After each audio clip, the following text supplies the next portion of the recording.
देश में आधी पॉपुलेशन को 1/3 हिस्सेदारी देने वाला नारी शक्ति वंदन अधिनियम संसद से पास हो गया है। लोकसभा और विधानसभा में 33% सीटें महिलाओं के लिए आरक्षित होंगी। हालांकि महिला आरक्षण बिल में ओबीसी का कोटा फिक्स नहीं किए जाने को लेकर बीजेपी की फायर ब्रांड नेता और मध्य प्रदेश की पूर्व मुख्यमंत्री उमा भारती ने बगावत का रुख अपना लिया है। ऐसा क्यों हुआ और उमा भारती ने क्या कहा, आपको इस वीडियो में बताएंगे, लेकिन उससे पहले आप हमारे चैनल को सब्सक्राइब जरूर कर ले। नमस्कार, मैं हूं प्रेरणा सागर और आप देख रहे हैं द वोकल न्यूज। दरअसल उमा भारती ने 23 सितंबर को ओबीसी नेताओं की भोपाल में अहम बैठक बुलाई है, जिसमें महिला आरक्षण में ओबीसी कोटा न दिए जाने को लेकर मंथन करेंगी। माना जा रहा है कि विधानसभा चुनाव की सियासी तपिश के बीच उमा भारती का ये तेवर बीजेपी के लिए सियासी चिंता बढ़ा सकता है। संसद से महिला आरक्षण विधेयक पास होने के बाद पूर्व मुख्यमंत्री उमा भारती ने गुरुवार को ट्वीट कर कहा कि लोकसभा के बाद राज्यसभा से भी महिला आरक्षण बिल पूर्ण बहुमत से पारित हो गया है। अब पिछड़े वर्गों को स्थान देने के लिए एक और संशोधन का मार्ग निकालना है। इसलिए भोपाल शहर और उसके आसपास के पिछड़े वर्ग के प्रमुख नेताओं के साथ विचार विमर्श किया गया। शनिवार को महिला आरक्षण में ओबीसी के भागीदार के लिए एक और बड़ी बैठक बुलाने का फैसला लिया गया है। इस तरह से उमा भारती अपने करीबी नेताओं के साथ बैठक कर ओबीसी पॉलिटिक्स को धार देने की रणनीति में जुट गई हैं। महिला आरक्षण विधेयक में ओबीसी कोटे की मांग को लेकर उमा भारती ने सख्त तेवर अपना रखा है। बिल को कैबिनेट से मंजूरी मिलने के साथ ही उमा भारती ने ओबीसी की मांग उठा दी थी और अब खुलकर बीजेपी के खिलाफ मोर्चा भी खोल दिया है। उन्होंने कहा है कि बिना ओबीसी कोटा फिक्स किए बिना महिला आरक्षण को पास कर दिया तो मुझे बहुत तकलीफ हुई। मैं हमेशा इसी बात को लेकर बिल का विरोध करती रही हूँ। देवगौड़ा से लेकर अटल सरकार और यूपीए सरकार तक में ओबीसी की बात को उठाती रही हूँ।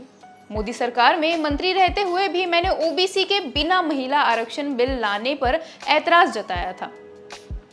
उमा भारती ने कहा कि महिला आरक्षण में ओबीसी के मुद्दे पर हमेशा लाल कृष्ण आडवाणी और गोपीनाथ मुंडे का समर्थन मिलता रहा है। उन्होंने कहा कि बीजेपी को ये बात भी कहती रही हूँ कि बिना ओबीसी जनाधार और ओबीसी समाज का भरोसा जीते बगैर बीजेपी सत्ता में नहीं आ सकती। ओबीसी वर्ग ने हमारे ऊपर विश्वास भी जताया, लेकिन उस भरोसे को एक झटके में हमने तोड़ दिया। संवैधानिक वैधता के चलते SC/ST समुदाय को इन्होंने आरक्षण दे दिया है, लेकिन ओबीसी को शामिल नहीं किया। ऐसे में ओबीसी वर्ग की महिलाएं तो नहीं आ सकेंगी, लेकिन ब्यूरोक्रेट्स और नेताओं की पत्नियां आकर संसद में बैठ जाएंगी। उमा भारती ने कहा कि ओबीसी समुदाय बिखरा हुआ है, जिसके चलते ये बिल लाने में सफल रहे हैं। मध्य प्रदेश चुनाव की सियासी सरगर्मी के बीच उमा भारती ने जिस तरह से ओबीसी का मुद्दा उठाया है, उससे बीजेपी के लिए सियासी टेंशन बढ़ सकती है। एमपी में बीजेपी की लगातार जीत के पीछे ओबीसी वोटर की अहम भूमिका रही है। सूबे में करीब 50% से ज्यादा ओबीसी समुदाय के मतदान हैं, जो पहले से ही राज्य में मिल रहे अपने 14% आरक्षण को बढ़ाकर 27% करने की मांग कर रहे हैं। कमलनाथ सरकार ने ओबीसी आरक्षण को बढ़ाने का फैसला भी किया, लेकिन कानूनी पेंच में फंस गया है। कांग्रेस मध्य प्रदेश में लगातार ओबीसी समुदाय के वोटों को सांधने की कवायद में जुटी है और जातिगत जनगणना से लेकर ओबीसी आरक्षण को बढ़ाने तक का वादा कर रही है।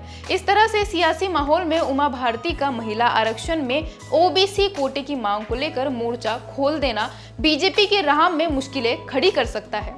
उमा भारती खुद भी एक ओबीसी नेता हैं और एक समय बीजेपी ने उन्हें आगे करके मध्य प्रदेश में ओबीसी वोटों को सांधने का दांव चला था, जो सफल भी रहा। लेकिन अब ओबीसी का बीजेपी से विश्वास टूट जाने जैसी बातें उमा भारती कह रही हैं, तो कांग्रेस नेता ओबीसी हितैषी बनने की बात करने लगे हैं।